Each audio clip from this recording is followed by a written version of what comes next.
Ele falou assim, não está conseguindo. pronto, Michel.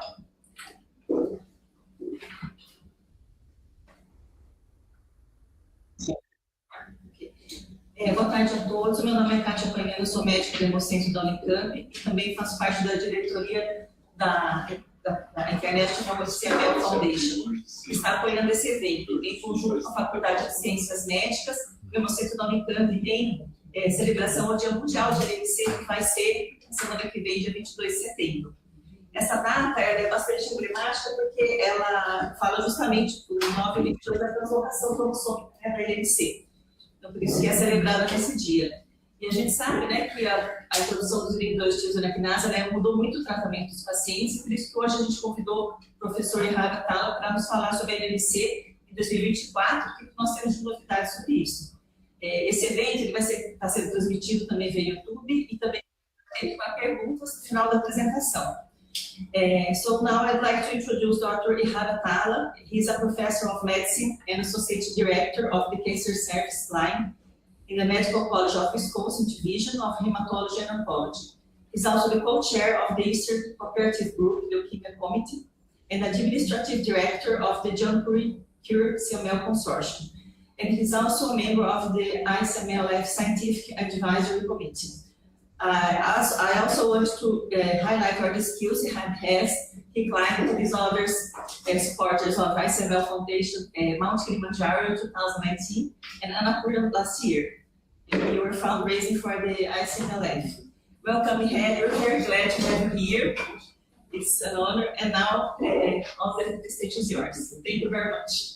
Thank you, Katya, and thank you all for interrupting your day for this. I just wanted to see you all because once I go into presentation mode, I can't see you, unfortunately. But if you do have a question, please interrupt and ask. I know we have time for questions at the end, but if in the middle you have any questions, I would very welcome for interruptions in the middle. I think that would be great, and it makes it much more interactive. Thank you very much, and thank you, Katya, for this introduction. Katya and I are good friends, I would say, in our climbing because we walk together and talk most of the climbing time. So you most talk about me. That is kind of true. I will not deny that. I will share my screen now.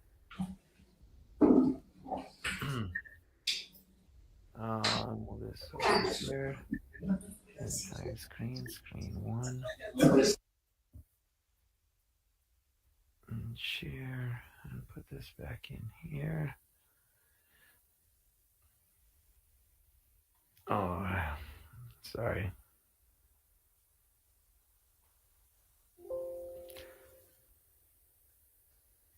Okay, is this good now?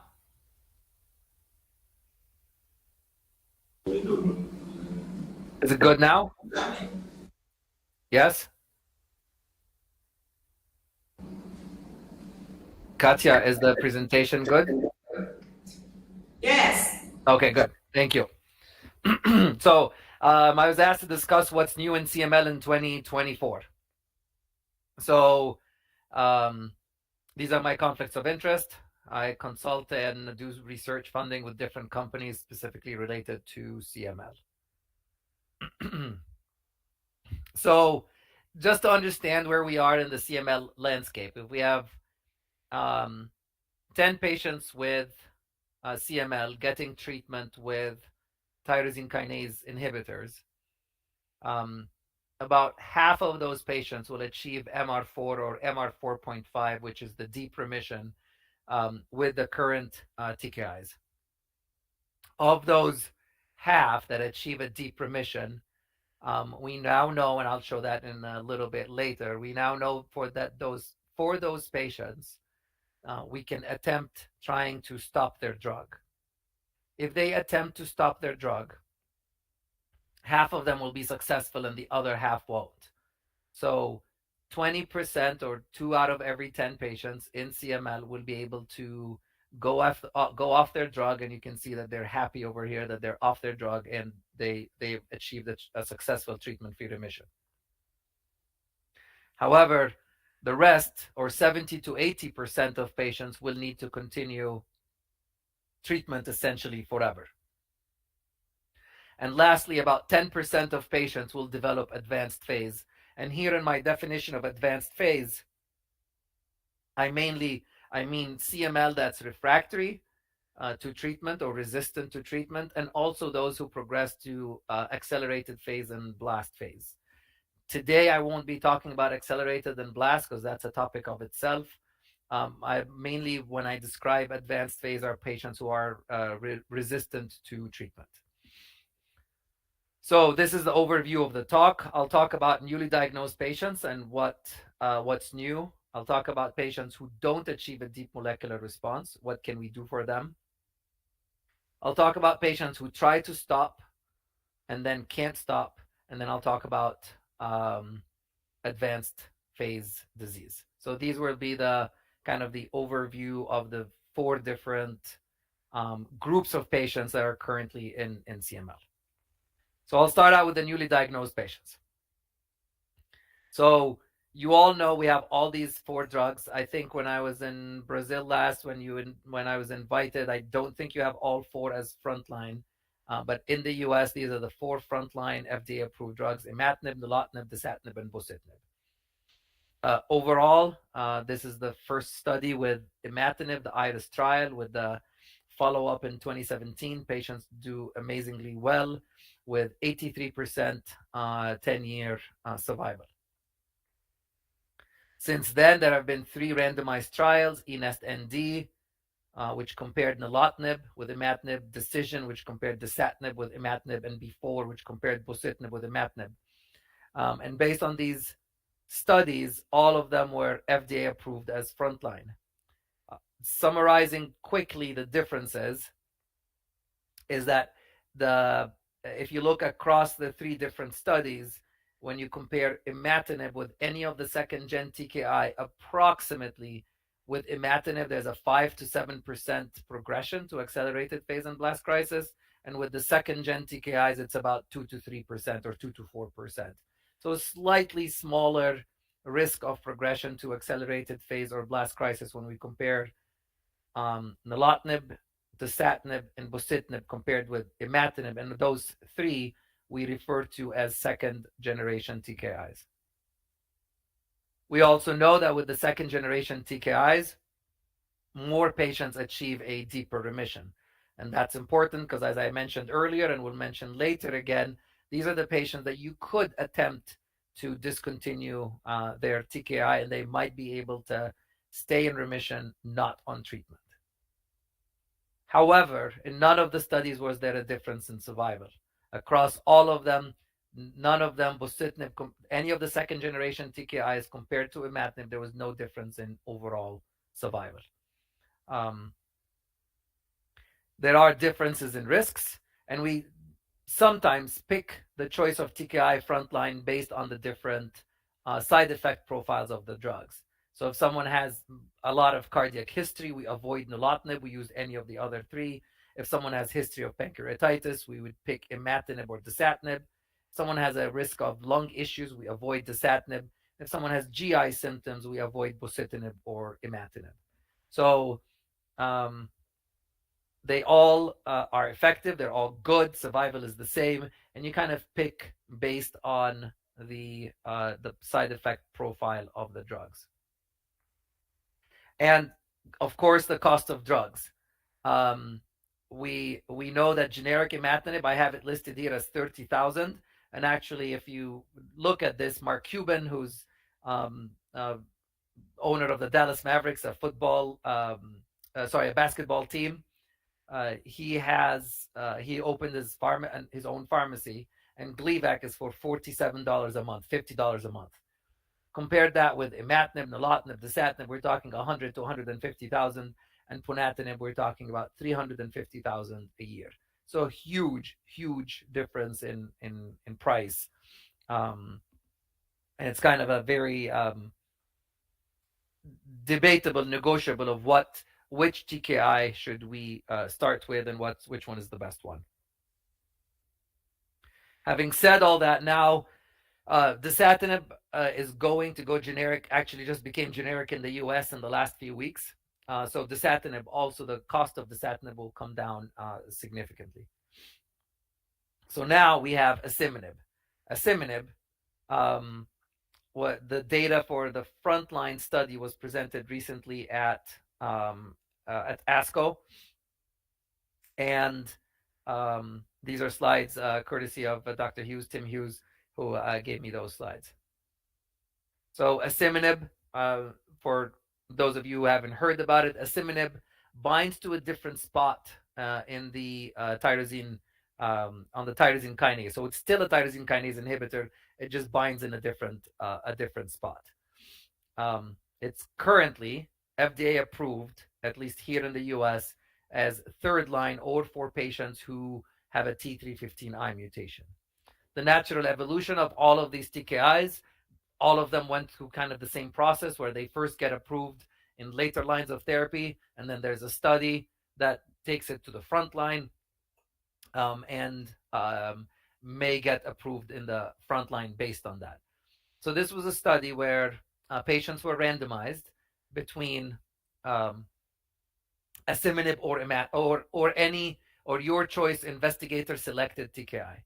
And the way it was done, that patients who, I don't know if you had it open, patients were, before you randomize them, you picked and say like, okay, this patient is going to get imatinib or asciminib, or this patient is going to get a second gen TKI or asciminib. The primary endpoints was MMR at 48 weeks or MMR essentially at 1 year of the whole groups or to the imatinib group. It was not powered to detect a difference in the second gen group. So these were the two primary endpoints. This is the second primary endpoint. So if you look across all of them, the baseline characteristics were very similar. Note that a lot of patients had low cardiovascular risk scores, which is important to note. And a lot of patients also had low risk, but the scoring system for CML had low risk disease. First thing to note is that with asciminib, less patients discontinued their treatment. So 85% of patients discontinued their treatment compared to the other arm where about 68% of patients were able to keep their treatment going. They discontinued for different reasons. That 60% number or 65% number is actually very consistent across all randomized phase 3 studies. In all of these randomized phase 3 studies, about 60 to 70% of patients stayed on their first line TKI. A lot of patients switch. So it seems that asciminib patients, once they start asciminib, they're able to stay on it compared to the other TKIs. The primary endpoint was met, which when you look at the whole group, there was about 15 to 20% difference in achieving MMR at 1 year. So 67% versus 49%. I approximate everything. I just say 70 versus 50%, just to make it easier to remember. But then when you look at specifically, which is the secondary endpoint, it's 70% versus 40% for imatinib at 1 year. The difference between asciminib and the second gen TKIs was numerically different, was not statistically significant, and according to the official statistics of the study was not powered to detect like a statistically difference here, because the number of patients would need to be a lot more to have a statistical difference in a 10% between asciminib and the second gen TKIs. Overall, asciminib seemed to be well tolerated. Less patients discontinued asciminib, and less patients had dose adjustments or interruptions or grade 3 AEs with asciminib versus any of the other lines.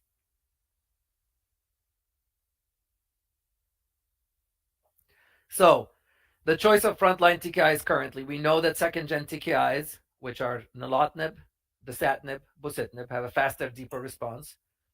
Second-gen TKI have a 2 to 3% less chance of progression. There's no difference in overall survival. Asciminib is currently FDA approved as third line or in patients with a T315I mutation. We think it will get approved frontline also based on that randomized study. And we choose based on side effects, comorbidities, so-called score, and cost.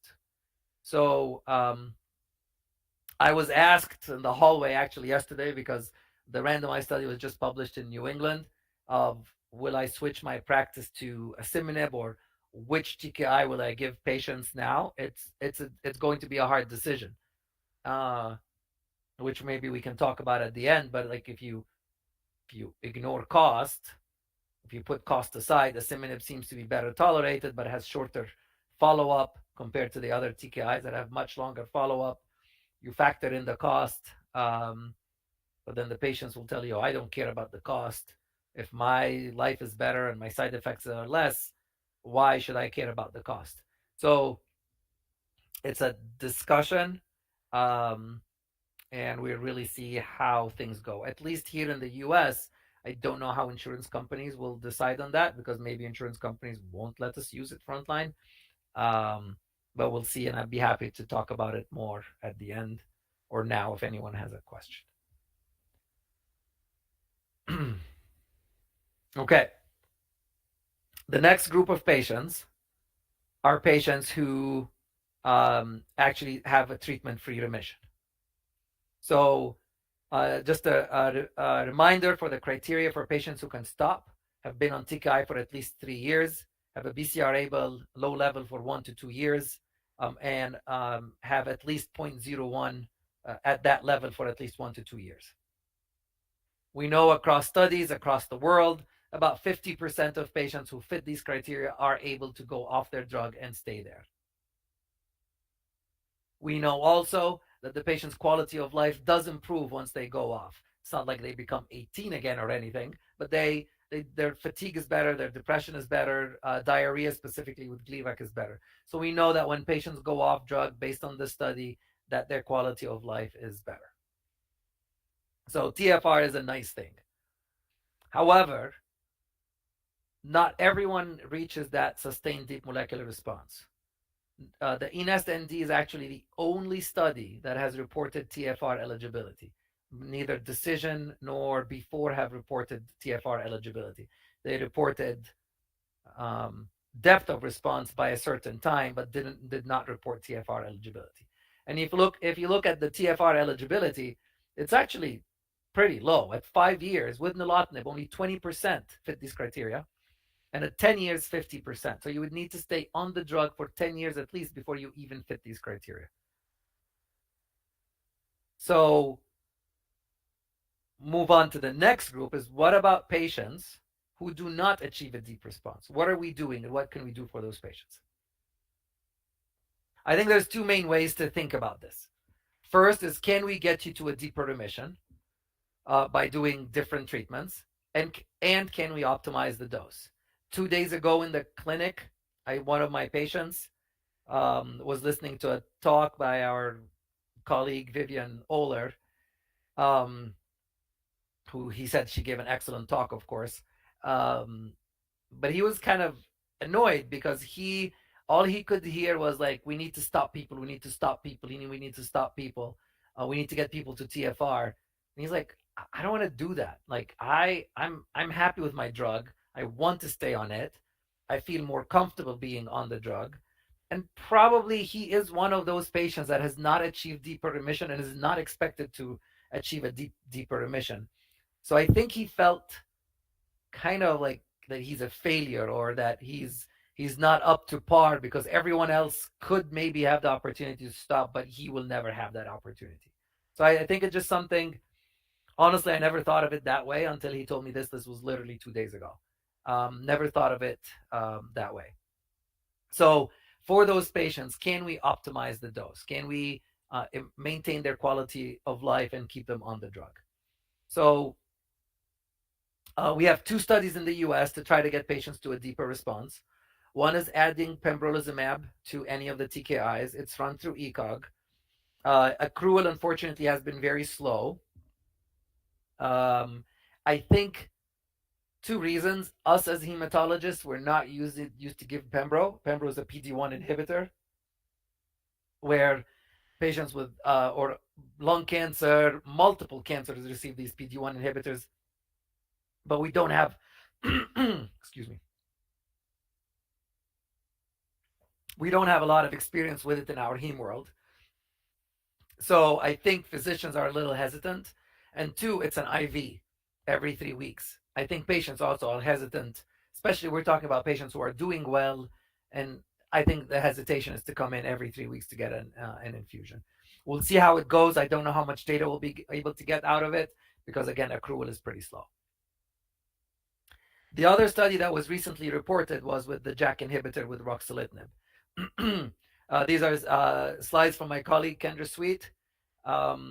With JAK inhibitors,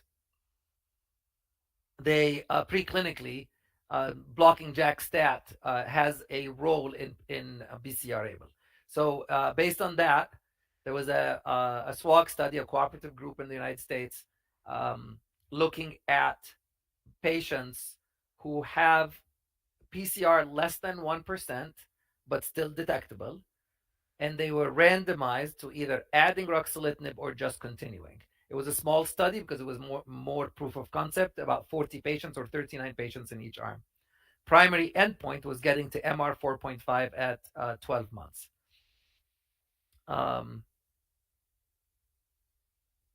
So these are the baseline demographics. So maybe not surprisingly that 60% of patients were on dasatinib. I think it's a very common one that is used. About half the patients were in MMR or had MR3 or better at randomization. So these are patients who are doing well, their level is less than 1%, and then we randomize them to ruxolitinib or continue what you're doing.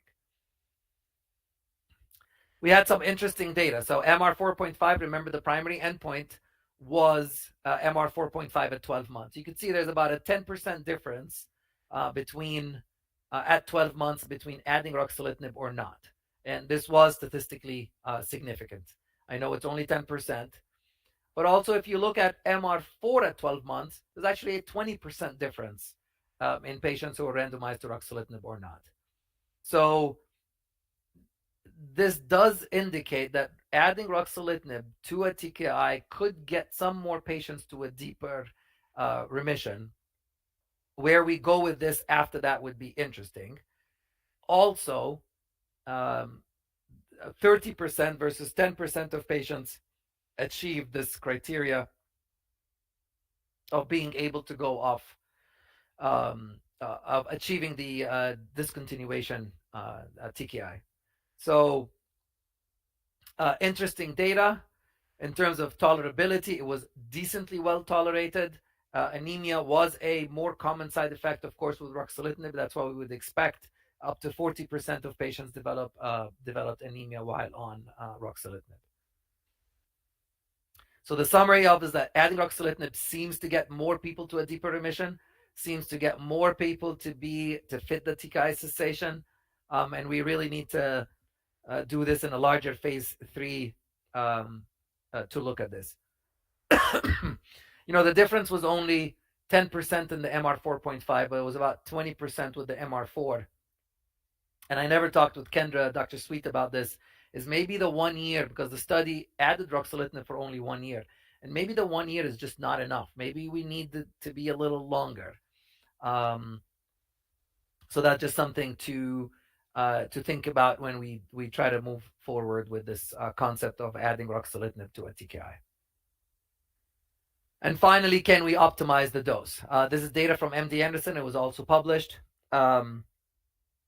That 50 milligram, it was not a randomized study, it was a phase 2 study, and they compared it to historical controls, and patients who started out with dasatinib 50 actually did better than historical 100. I mean, even if you ignore the did better, it's at least equal to 100. There was another study, which is Nilo Red, where patients on nilotinib doing well, you then reduce their dose, and most patients were able to stay in MMR when their dose was reduced to once a day. So dose optimization in patients with CML is a big issue and something very difficult to tackle because you need large studies. You need to go back. Who's going to fund those studies?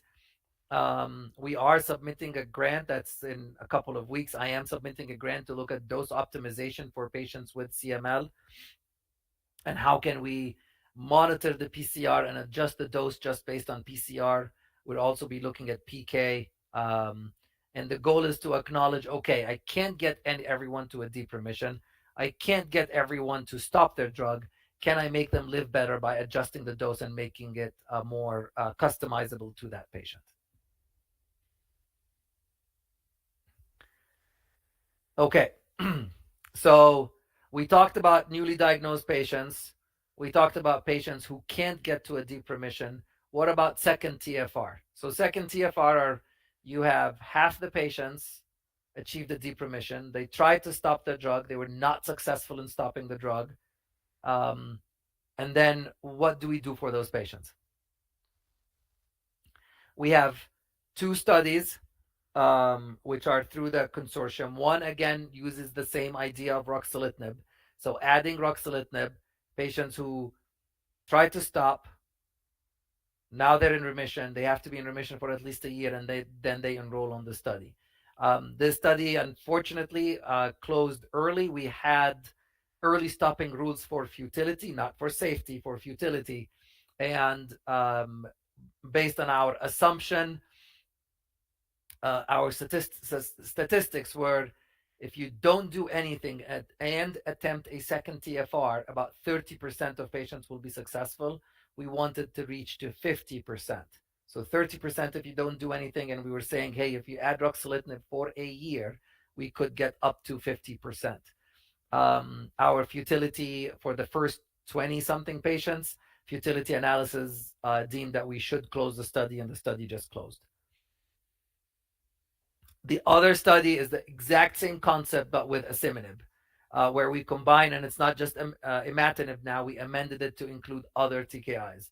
So you try to stop, disease comes back, you're in remission for a year, we combine asciminib with imatinib. There's decent preclinical data to suggest synergy there, and some clinical data, of course.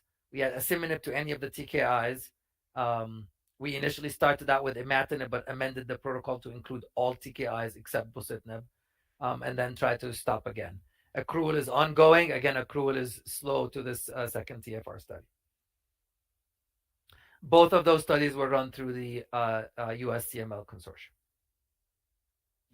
And finally, I'll talk about resistance. So again, in the chronic phase, and so maybe a little more than 10%, so maybe it's somewhere about 15 to 20% that are resistant in chronic phase. And resistance is really either BCR-ABL related or BCR-ABL1 unrelated. And the BCR-ABL related are because of these BCR kinase domain mutations, which is one of the coolest things when it was initially published, of actually identifying mutations and identifying a TKI that would work for that very specific mutation. These are the different mutations and their IC50s for each of these drugs: bosutinib, imatinib, dasatinib, nilotinib. And you can clearly see the T315I mutation, which is here, is all red and is resistant to all of these TKIs. So initially, when we had dasatinib, nilotinib, and bosutinib as second line and imatinib was first line, I would tell patients if someone was on imatinib and it was resistant, the disease was resistant to imatinib, they had a 50% chance of achieving remission, and that remission would be maintained 70% of the time at 2 years. Okay. So what do we know about resistance to more than 2 TKIs and the T315I mutation? So we currently have 3 drugs that could be considered in this to treat patients in this group: ponatinib, asciminib, and olverembatinib. I still don't know how to say that drug. The last one is approved only in China. And there was a news release recently that Takeda has bought the rights of this drug here in the US. So I think research will start happening in the US. I don't know if you have any experience with it in Brazil. So I'll show you some of this data. So ponatinib is a great drug. Works really well. Initially, 70% of patients with ponatinib on the PACE trial achieved remission. However, had significant cardiovascular side effects. So you have a really good drug that works really well, but also has significant toxicity. So the OPTIC trial was developed, and these are slides courtesy of Mike Deininger. The OPTIC trial was developed, and it was a randomization of ponatinib. Patients were randomized to ponatinib 45, 30, or 15. Once the PCR was less than 1%, the dose was reduced down to 15 milligram. Okay, so kind of what I was talking about earlier with the dasatinib and earlier with nilotinib, but OPTIC trial, ponatinib is the only drug that actually did this experiment and did this trial. They had motivation to do it, and that's why it was done. So at the last ASCO, these data was just updated with 48 months. We had seen the 12-month data, and now we're seeing the 48-month data. Was very reassuring. So first thing to note, that responses were highest in patients who received 45 milligram and then their dose was reduced to 15 once they achieved the response. Specifically for patients who had a T315I mutation. So you look at the first graph here, patients achieving less than 1%, which is equivalent to complete cytogenetic remission, was 64% if you started out at 45 milligram, compared to 25, a 40% difference if you started out with a full dose. These differences still existed across the non-T315I and no BCR-ABL, but was less pronounced. Same thing for achieving MMR. And same thing for achieving less than or MR 4.5 or 0.0032. So the summary of this is that for patients with a T315I mutation, starting out with 45 milligram and reducing the dose down to 15 is very important. If you don't have a T315I mutation, is it acceptable to start out with 30 and go down to 15? Yes, but we still think that 45 followed by 15 remains the best. PFS was good for this group of patients with a T315I mutation or others, and you can see that the PFS, the 4-year PFS ranged from like 75 to 40, and these are, to my knowledge, most of these patients did not proceed to transplant. Overall survival was also really good, with a follow-up of 48 months. That also was very good, with 4-year overall survival ranging from 70 even up to 90% 4-year overall survival. So a really important question that was always in my mind is like, if I have someone with a T315I and I reduce their dose from 45 to 15, how many of them actually stay on the 15? The summary of this really long slide is about 50%. So a little bit more detail is if you have someone who, of the 25 patients with T315I in the 45 milligram group, 16 of them achieved less than 1%, which is good. 15 of them reduced the dose, and 7 maintained that response. So of your responding patients, if you reduce their dose from 45 to 15, about half of them will maintain that. And that's also kind of similar for the 30 to 15. So summary is when you reduce the dose, tell the patient, and you also expect that half the patients will need to go back up on their dose again. Overall safety, this was a really interesting slide and a really good way of presenting it. Probably helped me and helped us to get over our fear of cardiovascular side effects. It kind of just puts in perspective of like, you have that much better improvement. So if you look at the 45 to 15, right? You increase the cardiovascular risk by 6%. However, the benefit of achieving a deep remission to less than 1% by 12 months is a 25% difference. So yes, if you start out with 45 and then go to 15, is it more toxic? Yes, but the benefit outweighs the risk in this case. And I think this slide really makes a good point of that. Then we have asciminib. Asciminib this was a study done in patients more than 2 TKIs. It was randomized versus bosutinib. And what you really need to remember at 96 weeks, which is essentially 2 years, about half the patients achieved a complete cytogenetic remission, which is this very bottom one here, 45 versus 20% with bosutinib. Overall, was well tolerated also. Hypertension is still an issue with asciminib. And when we look at patients with a T315I mutation and try to, of course, we're not comparing head to head, with ponatinib, with a T315I mutation, about 70% of patients achieved a complete cytogenetic remission.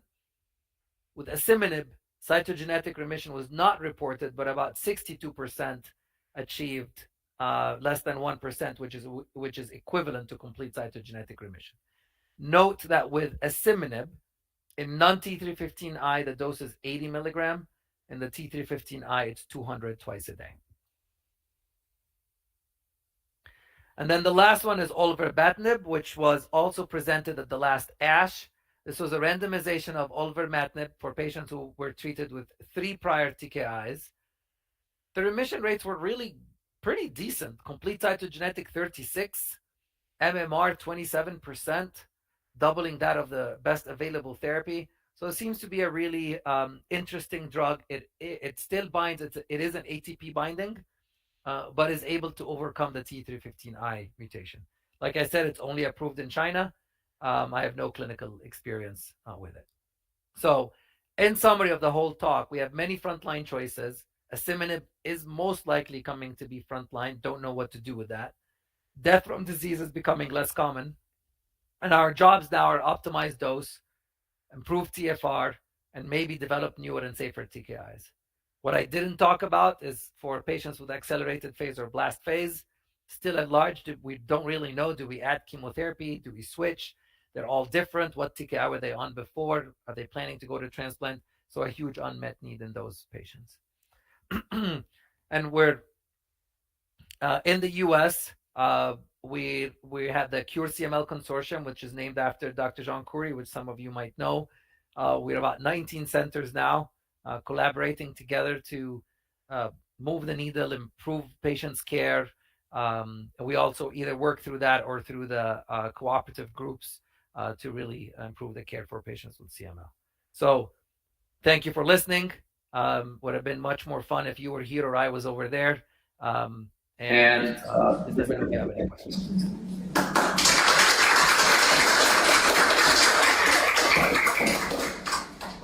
Hey, can you hear me?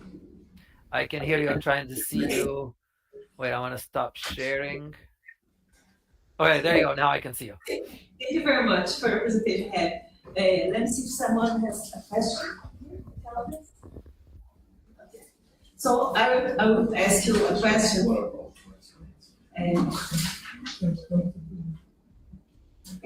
I'd like to know if you think that asciminib will replace other TKIs inhibitors in the future. What are your thoughts about that?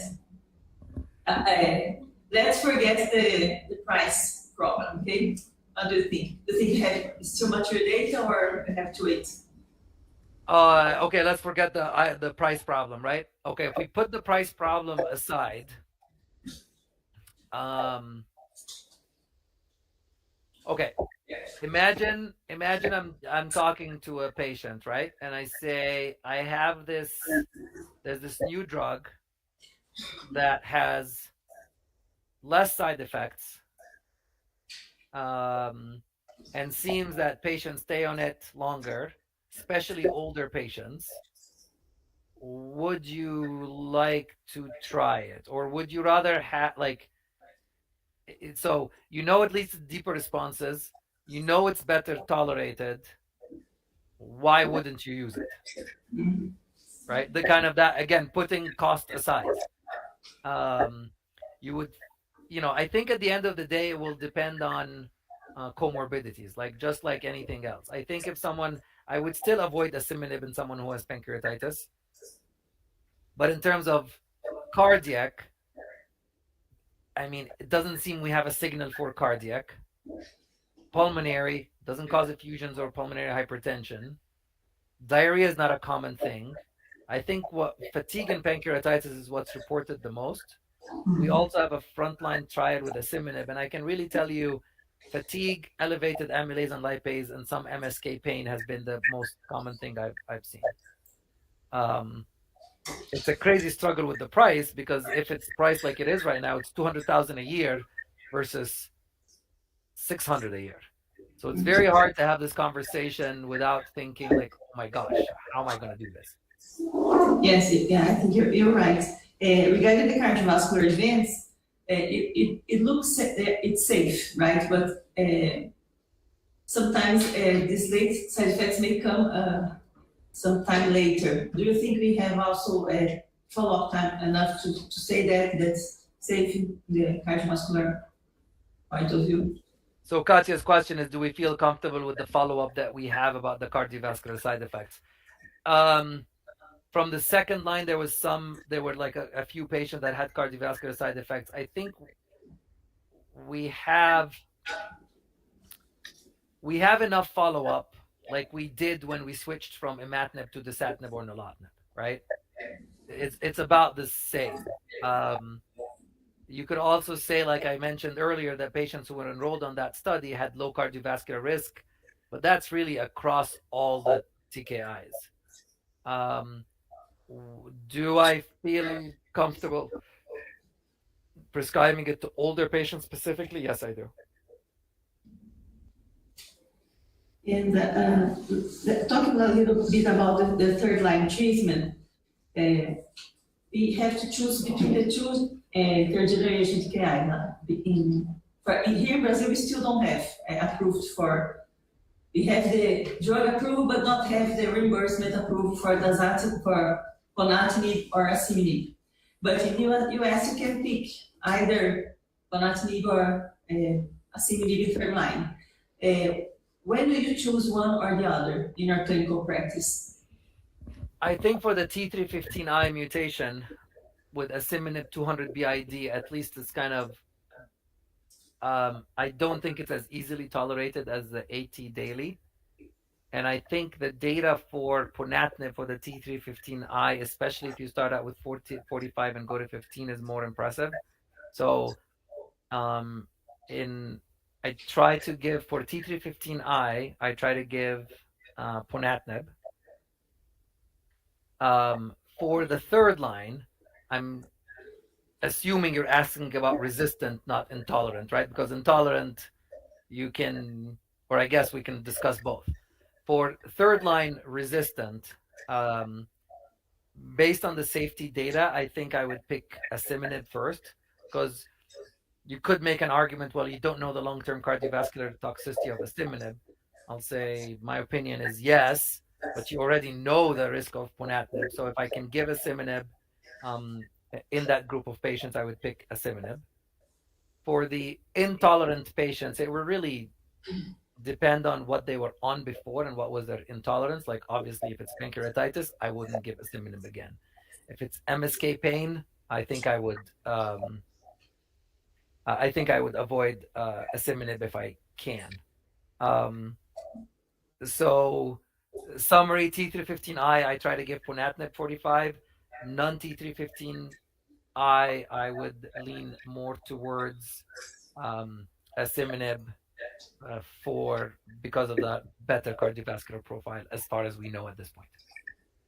And about the combination between two TKIs, there is some studies that have evaluated that, but in our clinical practice, have you ever tried, have you ever results combining two TKIs for resistant patients? So the question is, did I combine two TKIs for resistant patients? 2 months ago was no, actually, I have not done that yet. Very soon, I will be combining ponatinib with asciminib. As you know, Mike Deininger, who works here, also has excellent preclinical data that the combination of asciminib and ponatinib is good. Obviously, we don't know the toxicity of that combination. We have heard that there are people around the world that have done it, and we're trying to collect that information. And you will be getting an email very soon asking you, have you combined ponatinib with asciminib, because we're trying to collect all the available data worldwide to see if we can learn more from that. This could be a nice clinical trial, right? Mike D we have it almost approved. Mm-hmm. We have support from Takeda, and we have verbal approval from Novartis for support. But we're hoping to see if we can at least retrospective gather some data and see to inform a little bit of how we'll be dosing the trial. Have any of you combined asciminib with ponatinib?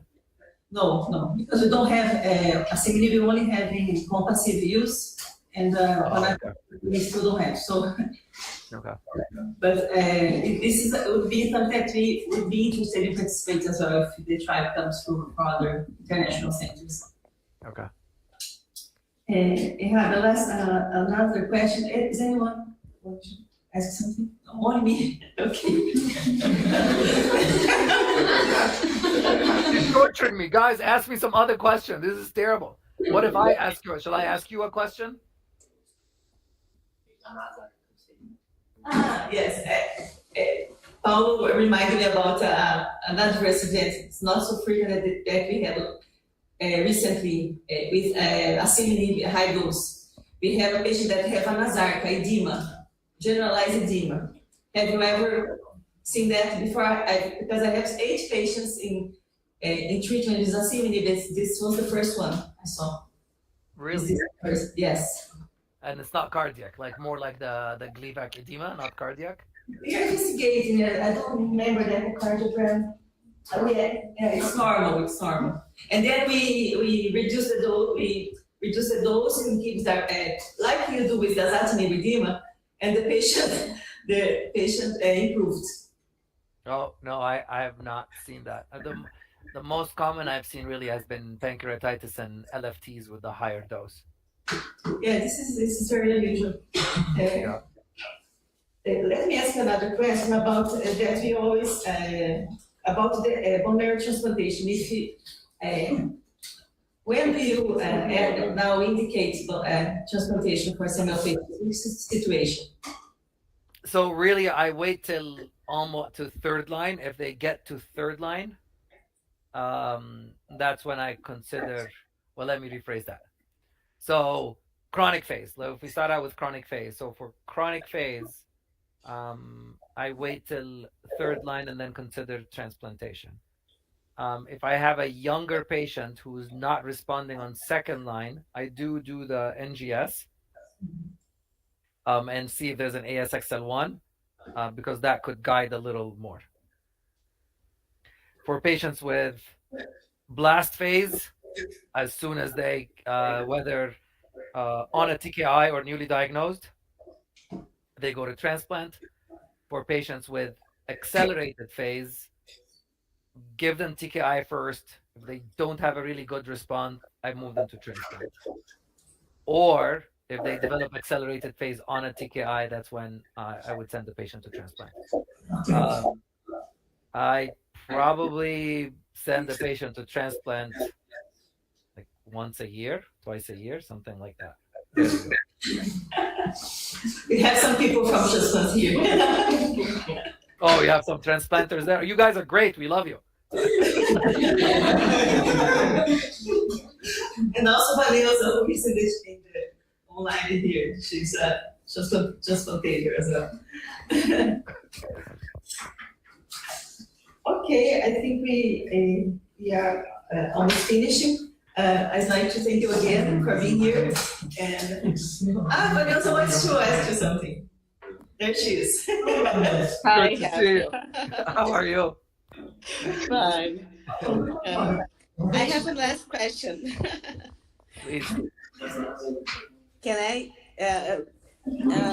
Yeah, could you comment about resistance to asciminib? Are those mutations on meristerial pocket sensitive to other drugs? How do you manage that? So I haven't. I know this is embarrassing. I haven't figured out how to even order this yet. Like it is not available commercially to even order the mutation, the myristoyl pocket yet. The end of the day, I don't think it's a big deal because they're either you'll switch them and they'll either respond or not respond. What I can tell you, N of 1 for whatever that's worth, is that we have a patient on the front line asciminib who wasn't responding, but not responding like their PCR was 100. Their PCR was like 1.5 after a year, right? So like right there. Switched to imatinib and responded, which was very weird. And the reason I switched her to imatinib is she already had the drug from before, and she said, "Oh, I'll just start it until," and then she responded really well to it. Tim Hughes, when he presented the Ascend trial, he had 2 patients who did not respond to frontline asciminib, and from the presentation, as far as I remember, neither of them responded to anything else. But their PCRs were in like the 50s and 100s, so these were like true resistant, and they did not respond to anything else. As third line and fourth line, I can only give you anecdotes, but I can't. But I would switch to ponatinib. From asciminib, I would go to ponatinib. And if we have the clinical trial open, that's when we would start doing a combination of asciminib and ponatinib. But I'm hesitant to do that off a trial unless I have to. Okay, thank you. Thank you. Okay. Thank you. I think you have to finish, but I'd like to thank you very much for your participation and hope to see you next week.